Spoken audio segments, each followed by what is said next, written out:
c'est de Kinshasa. Je suis un entrepreneur aussi. Et je suis marié, père de 3 filles. Voilà, en bref, c'est ce que je peux dire. Vraiment. Merci beaucoup, Papa Serge. Alors, ce soir, vous allez nous parler sur le thème des enseignements qui enfantent le roi muet. C'est sur Proverbe 31. C'est sur ça que nous allons partager avec vous. Ce soir, nous avons un bon nombre de questions, en tout cas. De notre jeunesse, on commence à nous dire beaucoup de choses. Du coup, on veut savoir ce que la Bible a dit. On peut carrément lire le verset, Proverbe 31, du 1er au 9e verset. On y est, Proverbe 31, du 1er au 9e verset. Je lis au nom de Jésus. Parole du roi Lémuel, sentence par lesquelles sa mère l'instruisit. Que te dirais-je, mon fils? Que te dirais-je, fils de mes entrailles? Que te dirais-je, mon fils, objet de mes vœux? Ne livre pas ta vigueur aux femmes et tes voix à celles qui perdent le roi. Ce n'est pas au roi Lémuel, ce n'est pas au roi de boire du vin, ni au prince de rechercher des liqueurs fortes. De peur qu'en vivant, ils n'oublient la loi et ne méconnaissent les droits de tous les malheureux. Donnez des liqueurs fortes à celui qui périt, du vin à celui qui a l'amertume dans l'âme. Qu'il boive et oublie sa pauvreté et qu'il ne se souvienne plus de ce peine. Ouvre ta bouche pour les muets, pour la cause de tous les délaissés. Ouvre ta bouche, juge avec justice et défends le malheureux et l'indigent. Parole du Seigneur. Alors, Papa Serge, d'emblée, lorsqu'on lit ce verset et quand j'ai vu ces thèmes-là, je me suis dit, mais la maman parlait au roi, parlait à son enfant, c'est vrai, mais il était roi. Mais nous, aujourd'hui, nous ne sommes pas des rois. En quoi ça nous concerne, cet enseignement et ces conseils? Merci beaucoup. Voilà ce qui me fait rire. Nous, est-ce que nous sommes des rois? Évidemment, nous sommes des rois. Évidemment, nous sommes des rois, donc c'est un enseignement qui nous concerne. Si nous pouvons lire d'abord 1 Pierre chapitre 2, verset 9, et puis Apocalypse chapitre 5, verset 10. Nous allons comprendre ce que la Bible dit au sujet de nous chrétiens. La Bible dit ceci, 1 Pierre 2, 9, mais vous êtes une race élue, une communauté de rois prêtres, une nation sainte, un peuple que Dieu a libéré pour que vous célébriez bien haut les œuvres merveilleuses de celui qui vous a appelé à passer des ténèbres à son admirable lumière. Et Apocalypse dit, tu as fait des rois et des prêtres. Voilà. Donc, nous sommes des rois. Nous sommes des prêtres. Et c'est vrai, le rôle du roi dans l'Ancien Testament, ce n'est pas le même rôle par rapport à nous chrétiens du Nouveau Testament. Dans l'Ancien Testament, le roi occupait un poste politique. Il était là pour gérer les pays administrativement, politiquement. Alors dans la Nouvelle Alliance, quand on parle de roi, en tant que dans l'Église, nous sommes des rois, nous les chrétiens, c'est-à-dire parce que notre Dieu lui-même, il est roi. Mais aussi, quand on parle de roi, on voit l'idée du règne. À terme, nous sommes en train de régner avec le roi. Nous, chrétiens, nous sommes aussi en train d'exercer une certaine domination sur les puissances des ténèbres. C'est ainsi que Dieu nous appelle des rois. Donc c'est un enseignement qui nous concerne. Ça nous concerne quand nous voulons vraiment rentrer en profondeur. Et ce qu'il dit pour les miens, c'est aussi valable pour nous. Okay. Donc c'est applicable pour nous aussi aujourd'hui. Donc on ne parle pas du roi par rapport à la position politique, mais par rapport à la position de celui qui nous a sauvés. Ouais. Merci beaucoup, Fonbassage. En tout cas, je suis éclairé. Je ne sais pas si c'est vous aussi, hein. Moi, vraiment, je suis éclairé. Moi, je pensais qu'on parlait du roi, genre le président de la République, et puis... Donc, voici parce qu'il faudrait que j'ajoute quelque chose. Vous voyez, la royauté que Jésus-Christ nous a donnée, c'est pour que nous puissions revenir dans notre position originale, avant la chute. Quand Dieu a créé l'homme, Dieu a dit dans Genèse chapitre 1, verset 26, « Créons l'homme à notre image et à notre ressemblance, afin qu'il domine. » C'est ça en fait, la domination. Donc dans la pensée de Dieu, Dieu a créé l'homme comme un dominateur sur la création.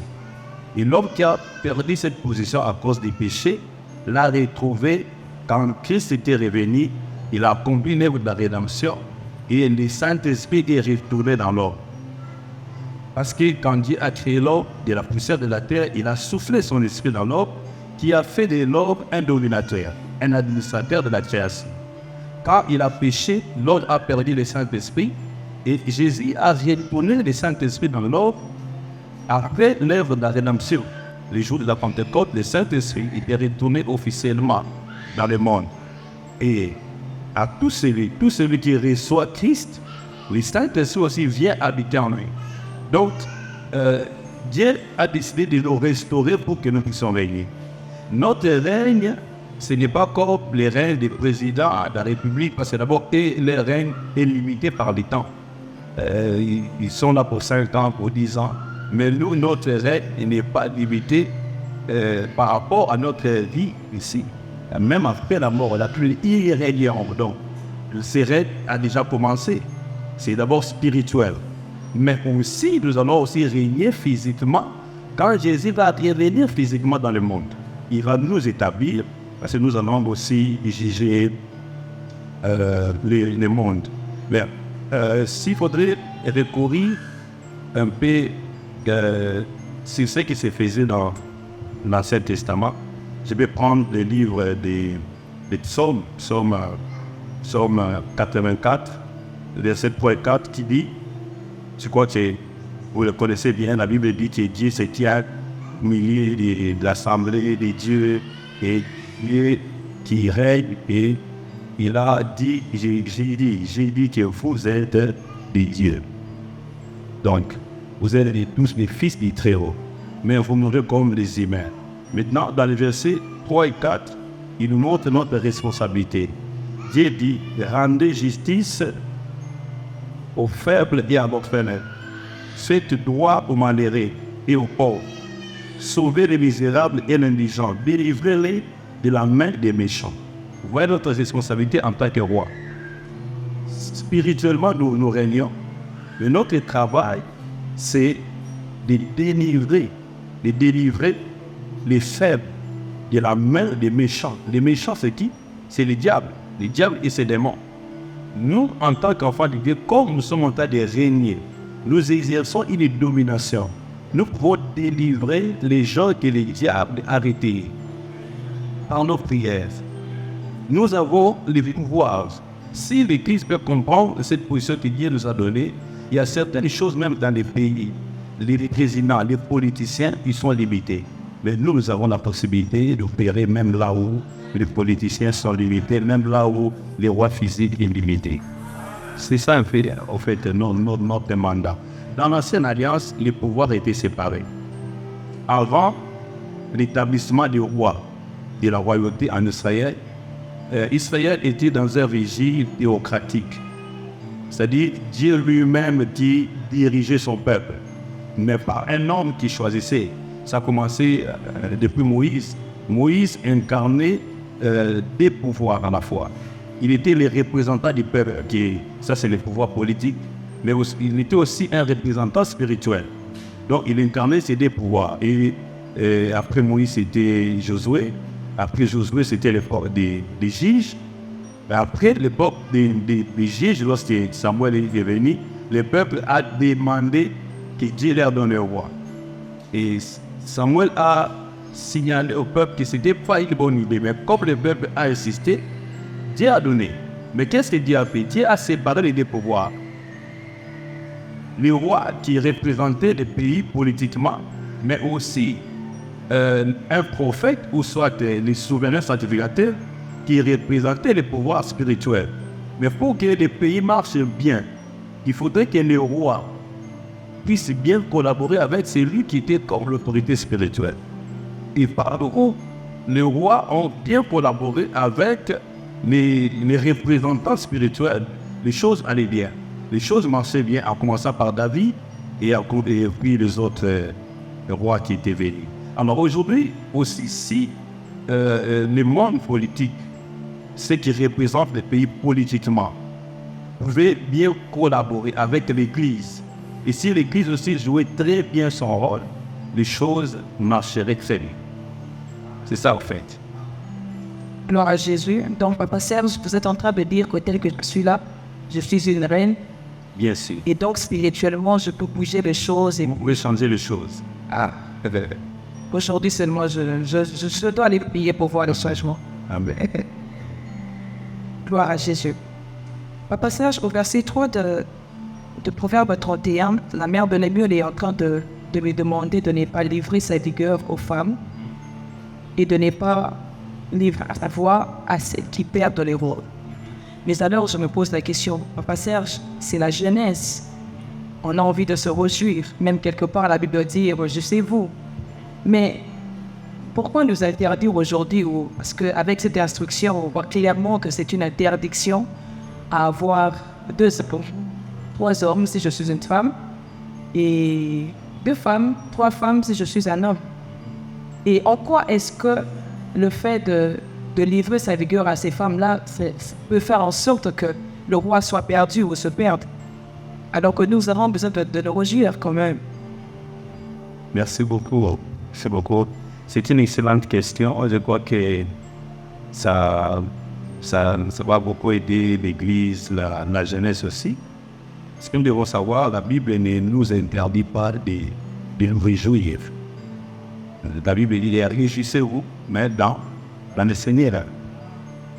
Réjouissez-vous dans le Seigneur. Donc, c'est une jouissance responsable.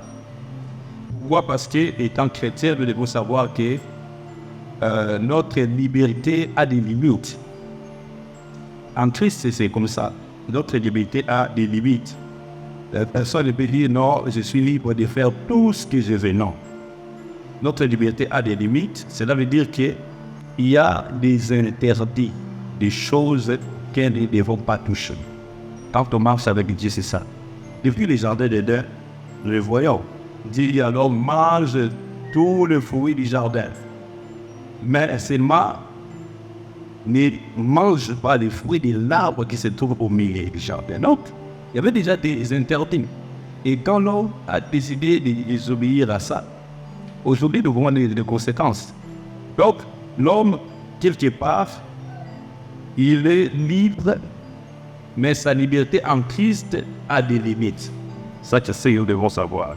Deuxième chose, quand la Bible nous parle de la liberté en Christ, comme dans Jean chapitre 8, je crois, versets 30, 33, 34, Jésus dit, si le Fils vous a franchi, vous serez réellement libre. Cette liberté totale que Christ vous a amenée, c'est envers les forces du mal, envers les forces des ténèbres, parce qu'il nous a délivrés du pouvoir de Satan.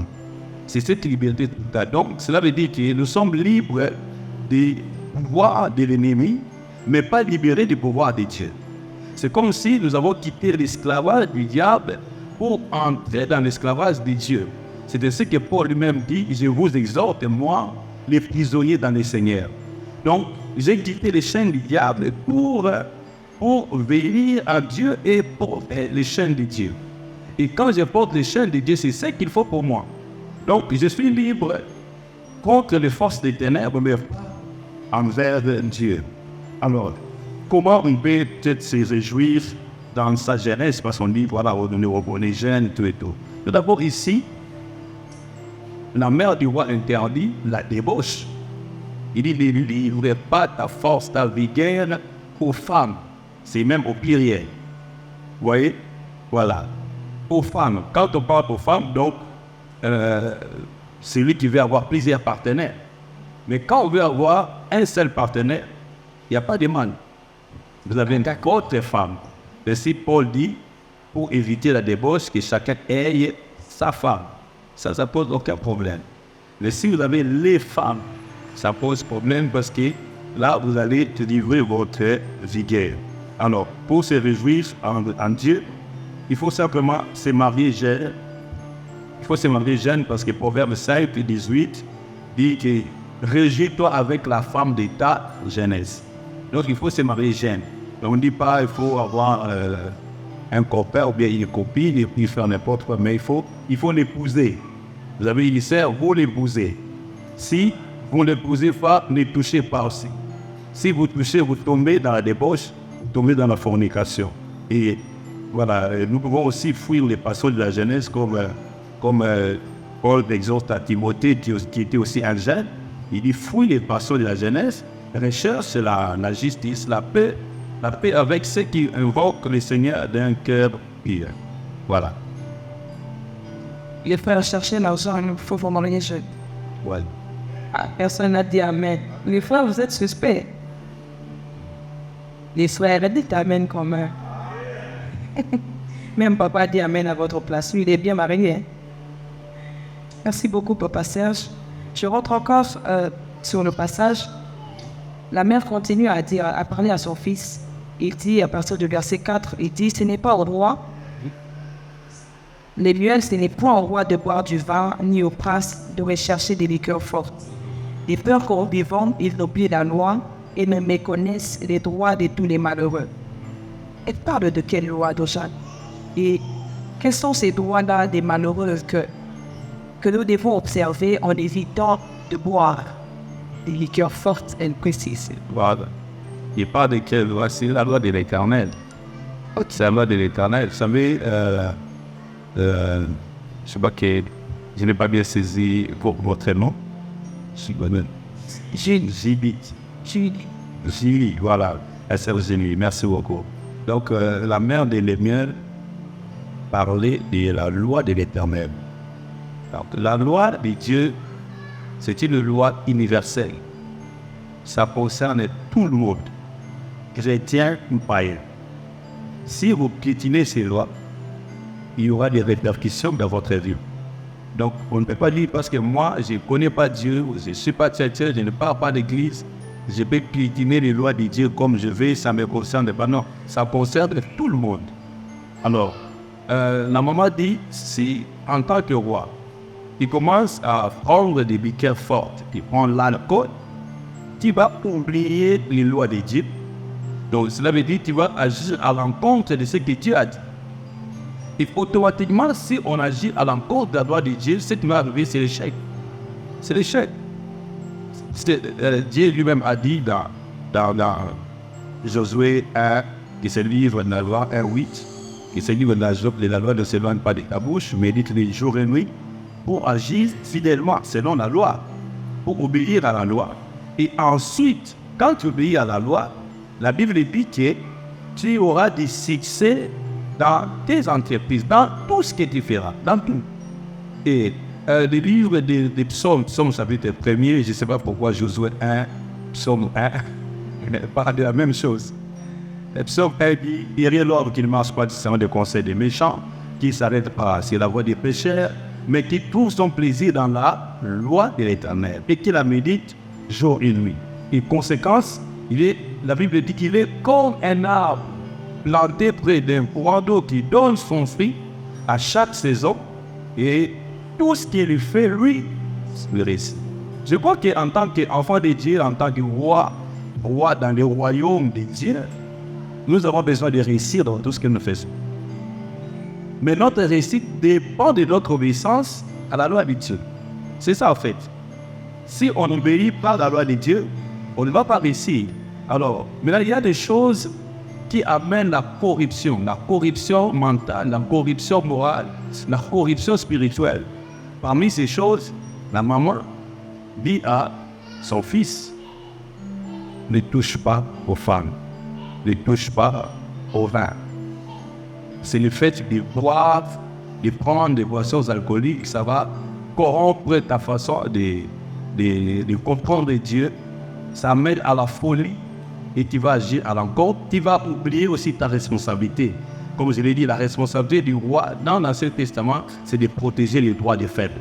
Okay. Or, nous aussi, en tant que roi, dans le royaume de Dieu, nous protégeons aussi les faibles. Les faibles, c'est-à-dire des gens qui ne connaissent pas Dieu. Des gens qui sont considérés comme une proie pour l'ennemi.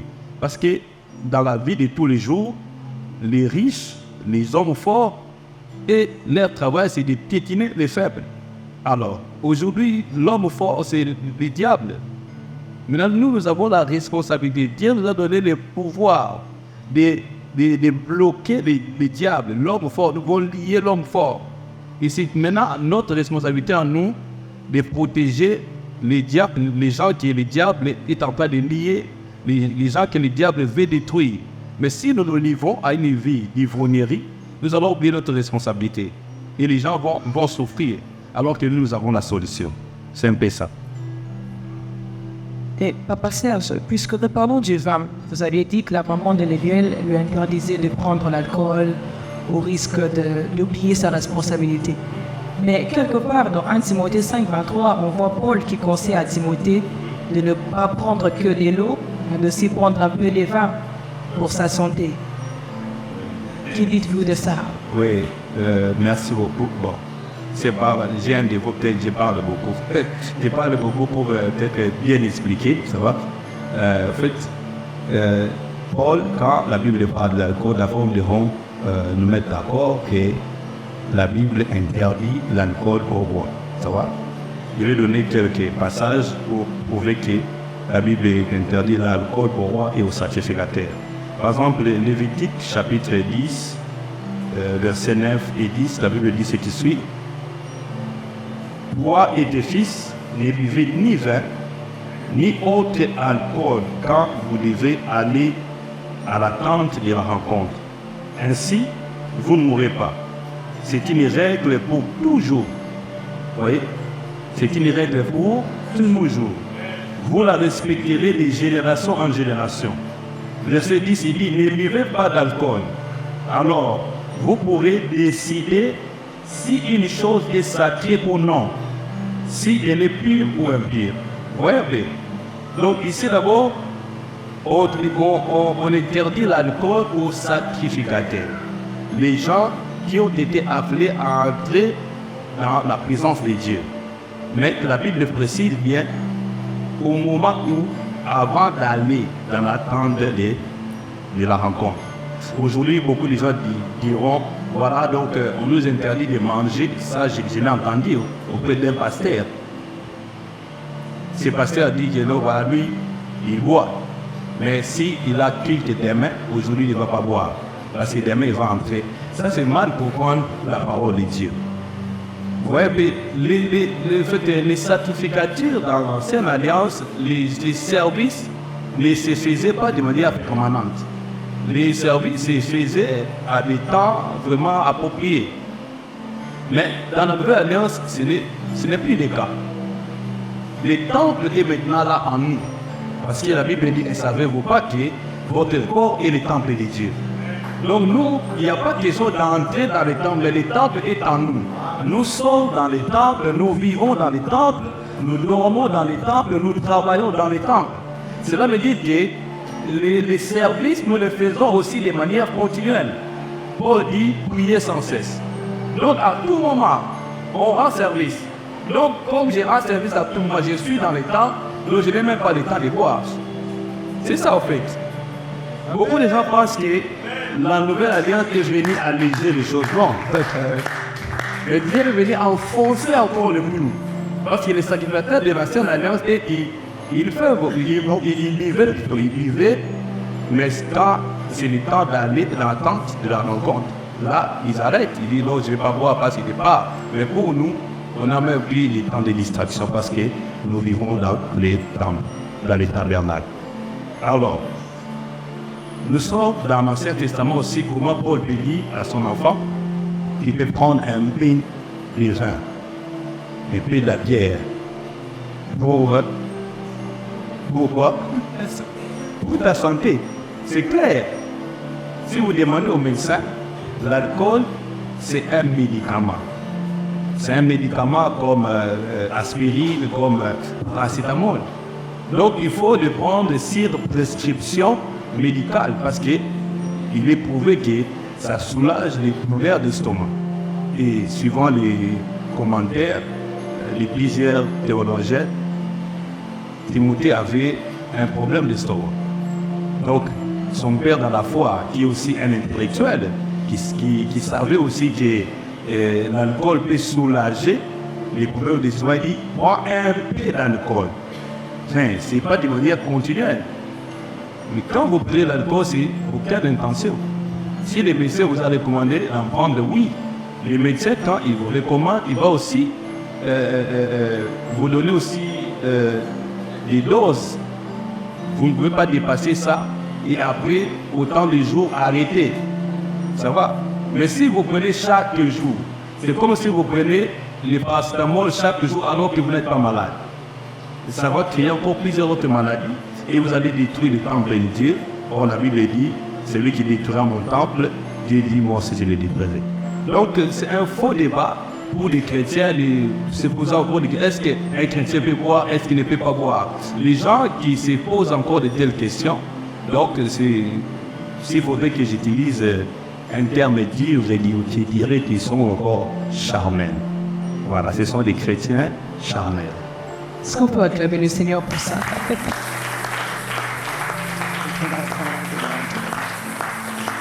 Gloire à Jésus. Donc, frère, il n'y a plus de raison de prendre de l'alcool. Oh, Paul l'avait dit. On a tous compris. Amen. Alors, on va passer à une autre question. Au verset 8, la maman de Lémuel est en train de lui dire, ouvre ta bouche pour les muets, pour la cause de tous les délaissés. Ouvre ta bouche, juge avec justice, et défends les malheureux et les indigents. Nous sommes dans un temps où, pour vivre dans ce monde, il faut un peu d'égoïsme. C'est dans ce que l'on voit. Quand vous allez à la politique, quand c'est quelqu'un qui emmène de la justice, en tout cas, on doit chercher à l'éliminer. Quand vous voulez vraiment apporter la justice quelque part, dans quelque domaine que ce soit, vous voyez que vous êtes mal. Et même pour trouver de quoi nourrir sa famille aujourd'hui, il faut par moments quelques injustices, quelques corruptions pour que ça aille. Mais ici, nous voyons que la maman de Lémuel est en train de lui demander de toujours agir avec justice. Mais dans ce monde égoïste, Papa Serge, qu'est-ce que vous nous dites? Merci beaucoup. C'est beaucoup. Je crois que la parole est toujours d'actualité.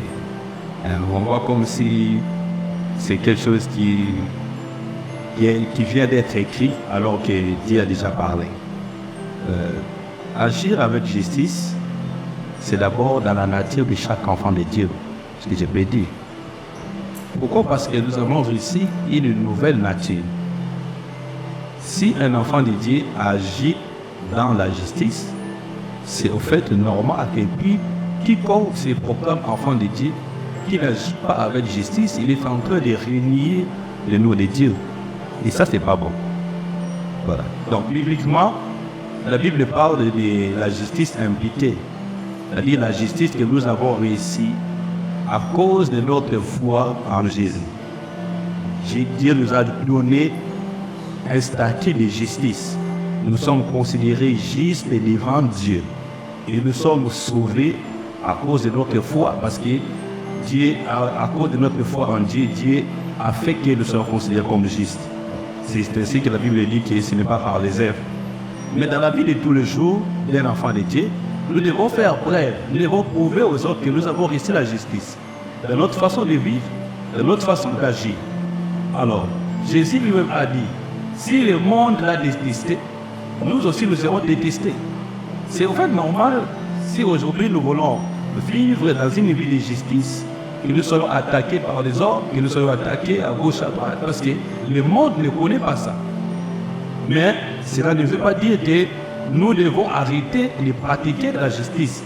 Tout enfant, tout vrai enfant de Dieu, celui qui a le Saint-Esprit, il doit pratiquer la justice.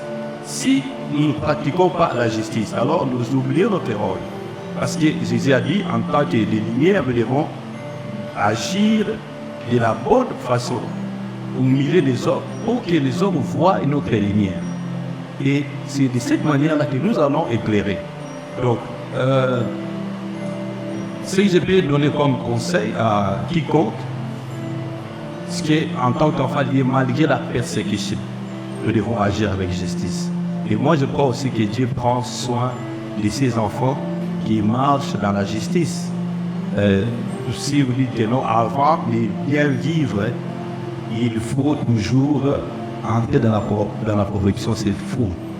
C'est faux et archi-faux. Moi, j'ai beaucoup de témoignages par rapport à moi-même. Je suis dans le domaine de l'entrepreneuriat. Nous avons des gens sous notre responsabilité, vous voyez.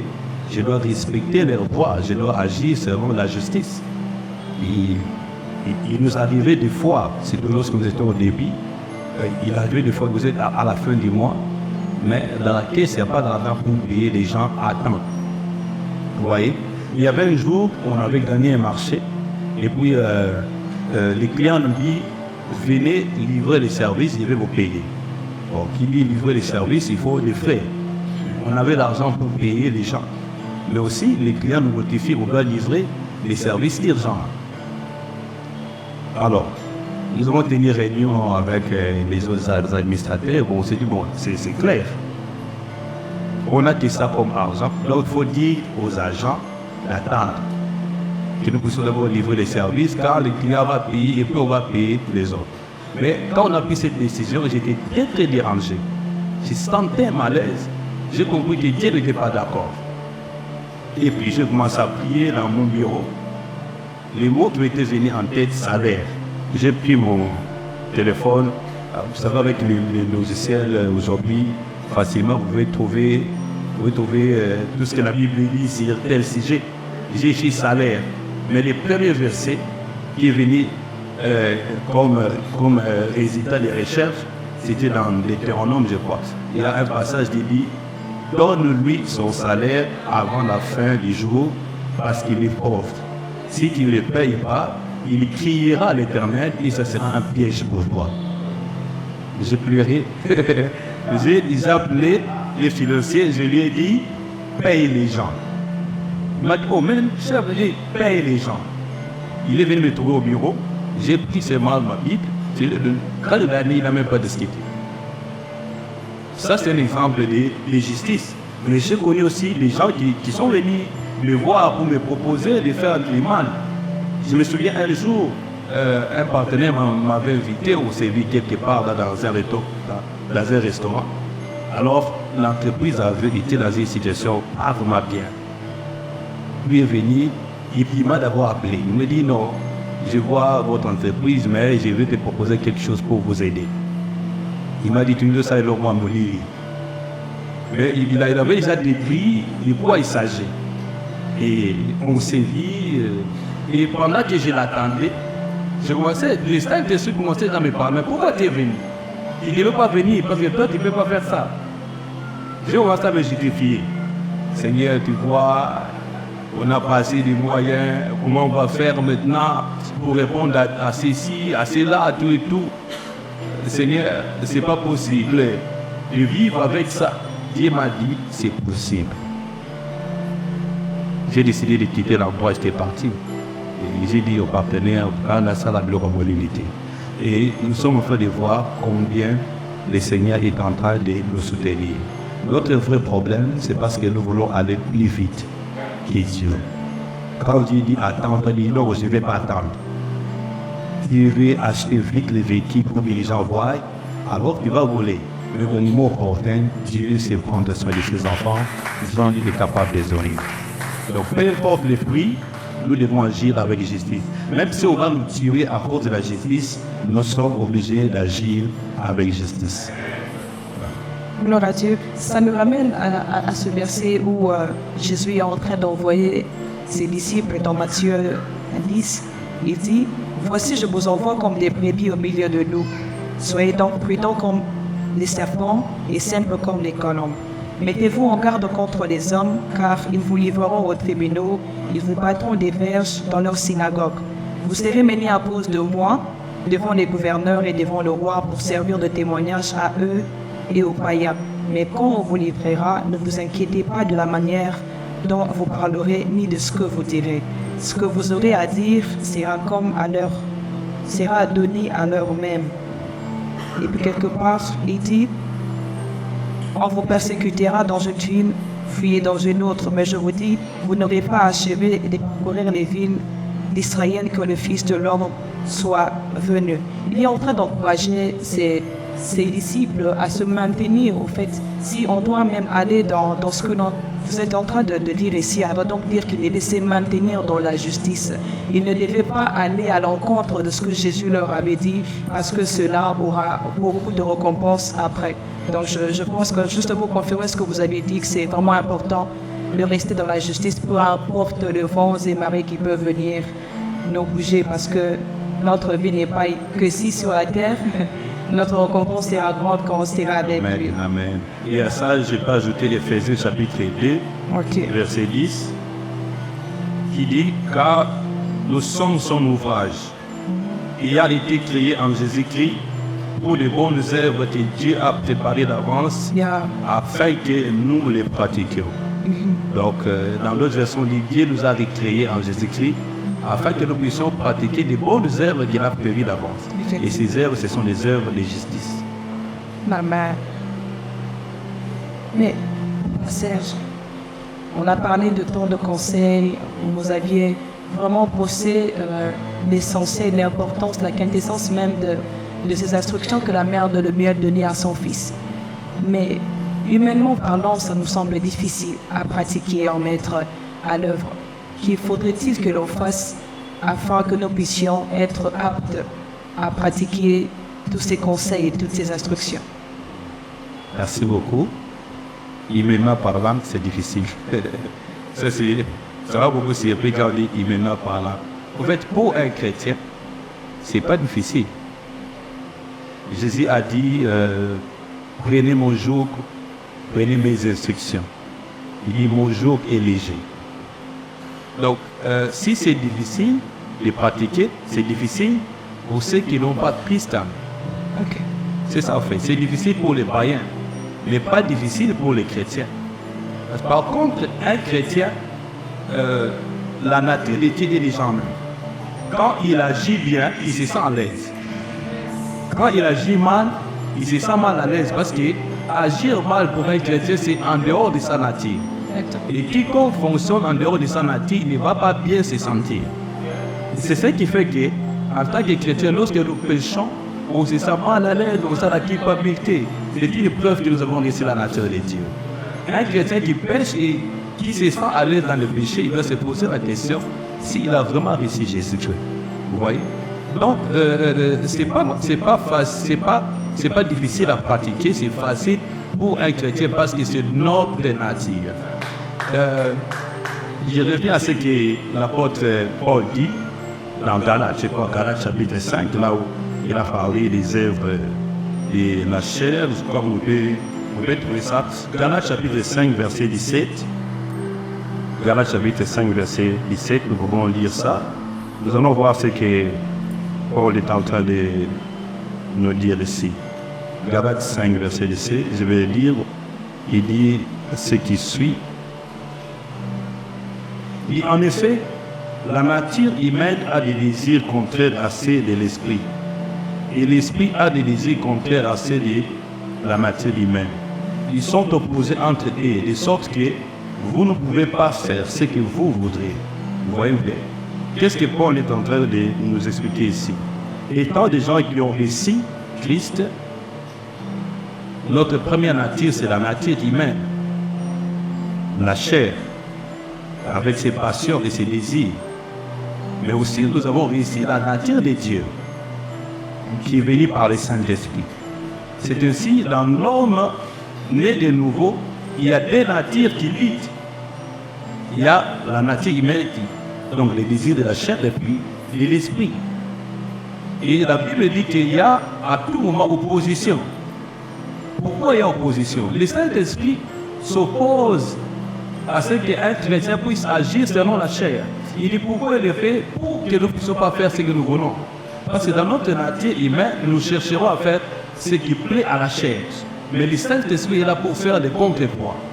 Oui, c'est ainsi que, comme je l'ai dit tantôt, un chrétien, même quand il planifie de faire le mal, il va sentir une opposition. Le Saint-Esprit dit non, ne faites pas ça. Mais un païen, il n'a pas l'esprit Même si la conscience est là, il dit la conscience est une voix intérieure qui peut vous dire que là tu es bon ou mauvais. La conscience peut te suivre, mais le Saint-Esprit ne peut jamais te suivre. Alléluia. C'est du fait qu'on n'a pas d'excuses. Un croyant pour lui, il ne peut pas, parce qu'il n'y a rien ne peut l'empêcher à faire le mal. D'ailleurs, il se sent bien quand il planifie le mal. Mais un enfant de Dieu, s'il veut le faire, l'Esprit dit non, ne fais pas ça. Et pour que nous ne puissions pas faire ce que nous voulons. Donc, mettre en pratique toutes ces choses, c'est facile, simplement si nous décidons de respecter la parole de Dieu. Moi, c'est juste une décision à prendre. Si un chrétien n'agit pas sur la justice, donc il a décidé de ne pas agir, mais il a les possibilités. Dieu ne peut pas nous demander ce que nous n'avons pas. Il ne peut pas nous demander ce que nous n'avons pas. Il nous demande toujours ce que nous avons. Et il doit se rassurer que j'étais déjà donné ça. Quand il a dit à Abraham, offre-moi ton fils, ton limite là. Dieu savait qu'il avait déjà donné. Et quand Abraham n'avait pas cet enfant, Dieu n'avait pas demandé le fils unique. Il n'a pas demandé l'offrande du fils unique. Donc si Dieu nous demande quelque chose, Dieu sera sûr qu'il a déjà donné. Si Dieu te demande de faire quelque chose, mets-toi en tête, dis-toi que Dieu a déjà donné. Même si tu ne vois pas ça, tu le verras, Dieu a déjà donné. Donc nous sommes capables de faire ça. Amen. Donc nous sommes capables par le Saint-Esprit. Gloire à Jésus. Pasteur, si vous pouvez nous placer un mot par rapport à tout ce que nous avions partagé, par rapport à tout ce que nous avions dit, une conclusion pour que nous puissions retenir quelque chose de tout ce qui a été dit, qui direz-vous à ce peuple? Merci beaucoup. Merci beaucoup. Merci vraiment pour ces instants. Je conclue pour faire un petit résumé. Les passages que nous avons lus nous parlent de trois choses. Ce sont des choses aussi qui sont d'actualité. Premièrement, la mer des lumières d'ici peut être considérée comme l'image du Saint-Esprit. Les miel, ça c'est notre image à nous, enfants de Dieu. Des bons conseils, fils, c'est le Saint-Esprit que Dieu nous a donné. Parce que la maman veut voir son fils réussir. Et Dieu aussi, il lui fait nous voir aussi réussir. Et quand il veut nous voir réussir, il nous a donné son esprit. C'est ce que Jésus a dit. Je ne vous laisserai pas des orphelins, mais je vous enverrai un autre consolateur. Et quand il viendra, il sera là, il vous conduira. Il donnera des orientations. Il vous enseignera quelque chose. Nous voyons le rôle de la maman qui enseigne à son fils. Ne fais pas ça. Ne livre pas ta vie aux femmes.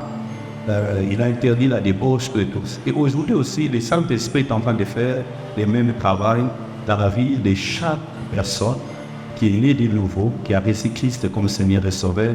Le Saint-Esprit est là pour nous aider, pour que nous ne puissions pas échouer. Et je voudrais dire à quelqu'un, si vous suivez les conseils de Dieu, les conseils du Saint-Esprit, vous n'échouerez jamais. Nous échouons, c'est parce que nous ne suivons pas ce que Dieu veut dire. Jésus dit quand il viendra, il vous conduira. La direction divine. Le Saint-Esprit est là pour nous donner des directives.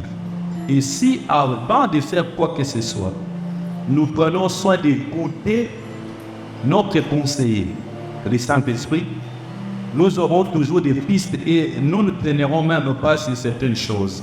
Nous traînons parce que nous n'avons pas pris soin de l'écouter. Nous faisons d'abord nous-mêmes et quand on va échouer, maintenant là je pars prier. Non, si nous voulons réussir à tout moment, commençons d'abord par prier avant de faire et nous allons travailler avec les modèles de Dieu, avec les formules de Dieu et nous allons réussir. Et la Bible dit qu'il enseignera toutes choses. Cela veut dire que dans n'importe quel domaine, peu importe le domaine, le Saint-Esprit a des conseils appropriés pour que nous puissions réussir. Donc en bref, c'est ce que je peux dire, obéissant aux instructions du Saint-Esprit, qui est là comme notre guide, parce que lui, il connaît tout. Il est très expérimenté. C'est ça le rôle des paraclés. Il connaît déjà tout, il connaît déjà les chemins. Quand il te dit ici, va à gauche, là, va à droite, là, arrête-toi. Si nous respectons, nous n'allons pas échouer. Voilà, c'est en deux, c'est ce qu'il peut dire. Gloire à Jésus. Est-ce que Papa Serge peut nous bénir avec Sans problème. Sans problème. Voilà, s'il n'y a pas d'autres questions, nous allons déjà conclure. Peut-être dans l'Assemblée, s'il y avait des questions, s'il n'y a pas d'autres questions, nous pourrons prier. Est-ce qu'il y a une question dans la salle? Si quelqu'un a une question par rapport à tout ce qui s'est dit ici, il peut la poser. Papa Serge me répond. Évidemment, s'il y a le temps. S'il y avait le temps, nous allons prier. 5 minutes. Y a-t-il une question dans l'Assemblée?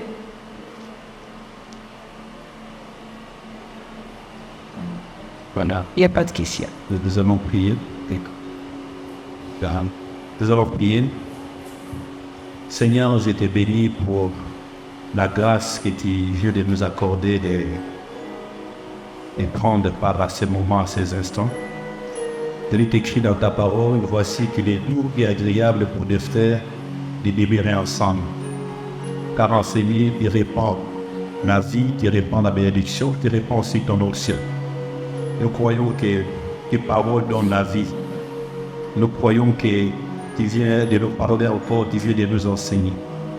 Et je prie, Père, que nous ne soyons pas des auditeurs oubliés, mais que nous soyons des hommes qui gardent ta parole. Les psalmistes ont écrit, j'ai serre ta parole dans mon cœur, afin de ne pas pécher contre toi. Seigneur, je prie au nom de Jésus-Christ, que ta parole soit gardée dans les cœurs de quiconque qui vient de suivre, Seigneur, ces moments d'échange, ces moments de partage. Que ta parole soit gardée dans les cœurs de tout un chacun. Parce que tu veux nous voir réussir. Voilà pourquoi tu nous donnes des conseils par ton esprit. Tu veux nous voir, Seigneur, faire des exploits. Afin que le monde sache, Seigneur, que tu es ce Dieu qui soutient tes enfants. C'est ainsi que la Bible dit que la création attend avec un ardent désir la révélation des fils de Dieu. Je prie au nom de Jésus qu'un roi qui est ici, un roi qui est là, qui est dans le royaume des cieux, commence à briller au nom de Jésus, qui se révèle comme fils de Dieu, qui puisse reproduire l'image de Jésus, afin que le monde voie cette lumière briller encore. Seigneur, je prie, Seigneur, que le temps qui arrive, que l'Église de Congo puisse briller, que cette nation puisse briller, que même à la tête de cette nation, qui est, Seigneur, des gens qui vont agir avec Jésus-Christ. Que ton nom soit glorifié. Saint-Esprit, merci de remplir encore nos cœurs. Merci de remplir les cœurs de ton peuple. Merci de remplir les cœurs de tout un chacun. Nous allons marcher suivant tes conseils et réussir par ta seule gloire. Au nom de Jésus-Christ. Amen. Amen.